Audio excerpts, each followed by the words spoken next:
नमस्ते श्वेता जी। विशाल का आप कपोत से कर दीजिए। कपोत पे उपलब्ध हमने कराया है। 10 दिन हमें समय लगेगा क्योंकि विशाल ने खुद छपवाया है और एक पब्लिशर है जिसने अपना नाम भी नहीं दिया है डर के मारे, तो उससे व्यवस्था करके तो लाने का हम पूरा प्रयास कर रहे हैं। तो आप लोग प्लीज कपोत पे जाके आप लोग ऑर्डर दे सकते हैं। और विशाल का पैसा भी इसमें फंसा हुआ है, खुद पैसे लगा के छपवाया है। हम सबका कर्तव्य है कि उसने एक काम किया है, रिसर्च बेस्ड काम किया है। जितनी भी पुस्तक बिकेगी उसके पैसे रॉयल्टी निकाल आएंगे।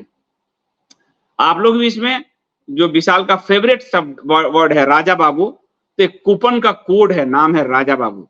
इसमें अगर आप जाएंगे राजा बाबू कूपन कोड लगाएंगे तो 35% छूट भी मिल जाएगा।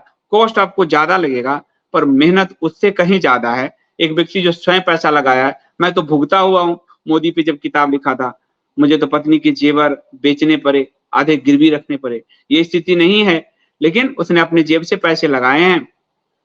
2.5-3 लाख रुपए लगाए हैं। वो पैसे हम लोग निकालें, अपने अपने कॉपी बुक करें, पढ़ें और अच्छा लगे तो एक दूसरे को गिफ्ट करें। क्योंकि ये उस पहलू को रखा गया है जिस पहलू को कम लोग उजागर करते हैं और जिस पहलू के कारण कोई छापने को तैयार नहीं था। कपोत को विशाल ने कहा था, इनडायरेक्टली से कहा था, परंतु हमारे पास फंड तो आप जानती हो कि हमारे एक पॉलिटिकल पार्टी के में फंड सब हमारा, तो हमारे पास फंड नहीं था। इसको छपने में 2.5-3 लाख रुपए लगते हैं। एक किताब के छपने में मिनिमम 3 लाख रुपए लगते ही हैं। 250-300 पेज की किताब है तो मिनिमम लगते हैं। तो उतना फंड भी अभी नहीं था मेरे पास और मैं राजनीति के चक्रव्यूह में फंसा हुआ था, जिसके कारण मैं नहीं कर सका। और लेकिन आगे मैं जरूर करूंगा। मैं किसी चीज से घबराता नहीं हूं। तो ये पुस्तक आपको वो है जो बताया गया, आपको मीडिया में नरेट किया गया, पर उस नरेशन से उलट कुछ सत्य है, जिसके कारण एक छवि गढ़ी गई महामानव की, अजैविक पुरुष की। हम ठीक है, जो लोग छवि को मानते हैं वो रहे सही। अभी मेरे एक मित्र ने लिखा फेसबुक में, आप अपनी विचारधारा से भटक गए हैं, मोदी विरोध कर रहे हैं। मैंने कहा मोदी विचारधारा से भटके या मैं भटका हूं? मैं तो आज भी हिंदूवादी विचारधारा पे हूं, आज भी मैं हिंदू धर्म पे हूं। वो पासवानदाकरण पे गए हैं तो भटका है वो या मैं? उन्होंने मंदिर तोड़े हैं, भटका हूं मैं या वो? उन्होंने मूर्तियां विग्रह उखाड़ के फेंके हैं, भटका हूं मैं या वो? उन्होंने चीन को, बांग्लादेश को, नेपाल को हमारी भारत की धरती दी है, भटके हैं वो या मैं? तो कुछ भी कहने से पहले पढ़ना चाहिए और पढ़ के सत्य जानना चाहिए। मैं दोनों ही विचार को पढ़ता हूं। एक जो वो किताब मैंने आपको बताया था विवेकानंद वाला, अभी वो पढ़ रहा हूं। संघ को ये किताब भी पूरी तरह से एक्सपोज कर देता है, पर उसको विवेकानंद जी का जो इस्लामिक और ईसाइयत वाला चेहरा था, उस चेहरे को संघ ने अभी तक छुपाया हुआ था, वो इसमें उजागर हुआ है। तो विशाल की किताब आप सब वहां से लीजिए। राजा बाबू कूपन कोड से आपको डिस्काउंट मिलेगा। कपोत.in, उस पे आप जाइए। अमेजन आर पे अभी तो विदेश वाला शायद है, पर ये आपका प्लेटफॉर्म है, इस पे जाइए, जाके ऑर्डर दीजिए, राजा बाबू कूपन कोड का इस्तेमाल कीजिए। हम सब अपनी विचारधारा के साथियों के लिए जो यूट्यूब चला रहे हैं, जो पत्रकारिता कर रहे हैं, जो हम सब के लिए लड़ रहे हैं, उनके लिए इतना तो कर ही सकते हैं। इतना सामर्थ्य तो भगवान ने हम सबको दिया ही है। तो इसका ऑर्डर जरूर दीजिए और विशाल को की किताब अगर पढ़ के अच्छा लगे तो 2-4 लोगों तक भी पहुंचाइए। क्योंकि राजा बाबू के कारनामे इतने बड़े हैं, मीडिया ने इतना बड़ा कर दिया है कि उसको सच तक पहुंचाते पहुंचाते हमारी और आपकी पीढ़ी खप जाएगी। तो आइए हम अभी से प्रयास करें। धन्यवाद अद्वैत जी, बहुत बहुत धन्यवाद, thank you. I will get this book on Kindle if he could not find publisher, he is not this dictatorship. ये तो मेरे साथ भी हुआ था, ये होता है अद्वैत जी। और डिक्टेटरशिप इसको हम नहीं कहेंगे, क्योंकि पब्लिशर की अपनी मर्जी, वो प्राइवेट संस्था है, सरकार उनको नहीं धमकाती। वो अपने बिजनेस के कारण डरते हैं, क्योंकि सरकारी खरीद और इन सब में जाना होता है।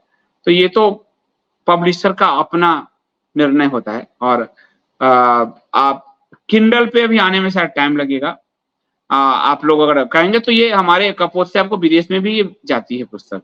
विदेश में सारा हमारा कपोत ने, छोटा सा कपोत ने, जब हम अमेजन से लड़े, ब्लूम्सबरी से लड़े, तो हमने एक छोटा पौधा रोपा। वो भी छोटा है, बहुत बट वृक्ष नहीं बना, पर हमने नेटवर्क खड़ा कर लिए हैं जो विदेश में कहीं भी इसको भेज सकते हैं। हमने इजराइल भेजे हैं, अरब भेजे हैं, अमेरिका तो जाता ही रहता है, ऑस्ट्रेलिया जाता रहता है, सब जगह जाता है, बैंकॉक जाता है, नेपाल जाता है, सब जगह जाता है, तो आप इसको मंगवा सकते हैं।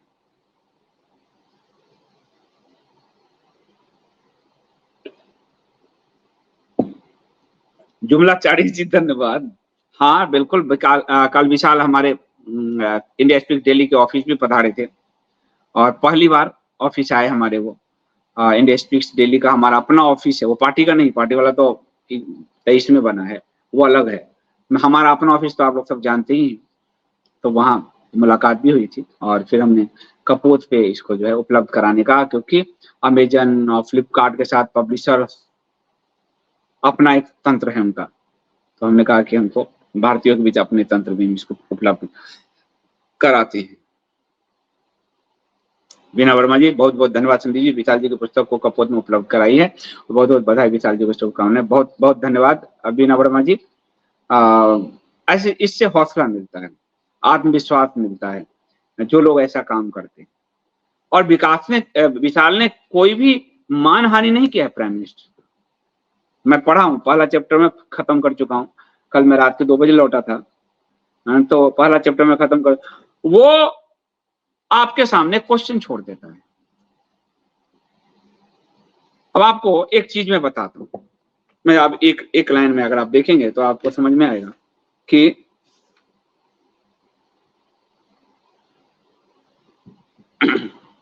नरेंद्र मोदी जी ने भिक्षा मांगकर खाने के 2 अलग अलग दावे किए। रजत शर्मा के शो आपकी अदालत में बताया, मैंने 40 साल भिक्षा मांगकर खाया है।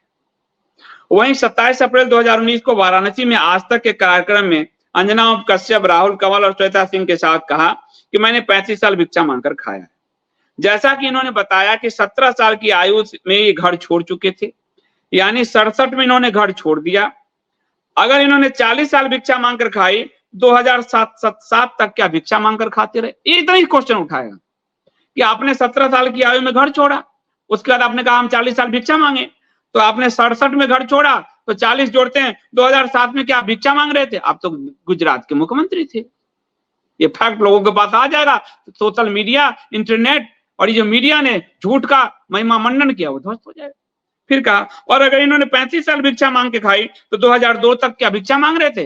2001 में तो मुख्यमंत्री बन गए। इतना ही सवाल है। ये जो एक आदमी के इर्द गिर्द झूठ का आडंबर गढ़ा गया है, वो तो झूठ के आडंबर पर कुछ प्रश्न उठाए हैं। पत्रकार को यह हक है और प्रश्न उठाए हैं, और ये प्रश्न जो है इसके जवाब आप दीजिए। तो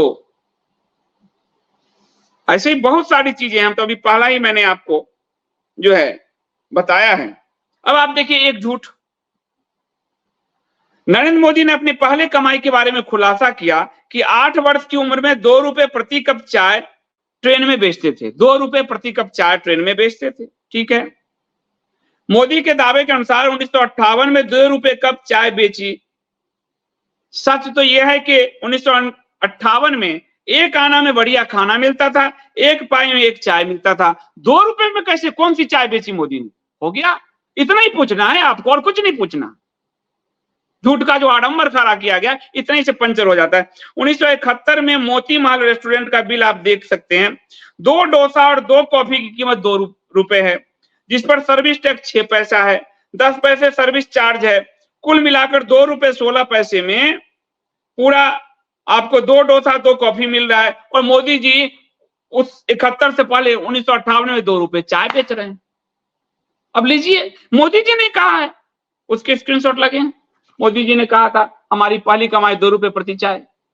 ये देख लीजिए आप, जब वो 8 साल की उम्र में थे, तो 8 साल की उम्र में थे 56 में, तो अब आप देख लीजिए, जब 1 पाई में चाय मिलता था तो मोदी 2 रुपए में चाय मिलते थे। इतना ही आपको पूछना है, कुछ नहीं पूछना। उसने बस क्वेश्चन खड़ा कर दिए। इससे क्या है, जो इंटरनेट पे, सोशल मीडिया पे और मीडिया में झूठ खड़ा किया गया, एक महामानव, अजैविक पुरुष, नॉन बायोलॉजिकल व्यक्ति का जो पूरा गढ़ा गया, वो ध्वस्त हो जाता। आपके मन में सवाल सिर्फ आ जाए, ध्वस्त हो जाता है, खत्म कहानी।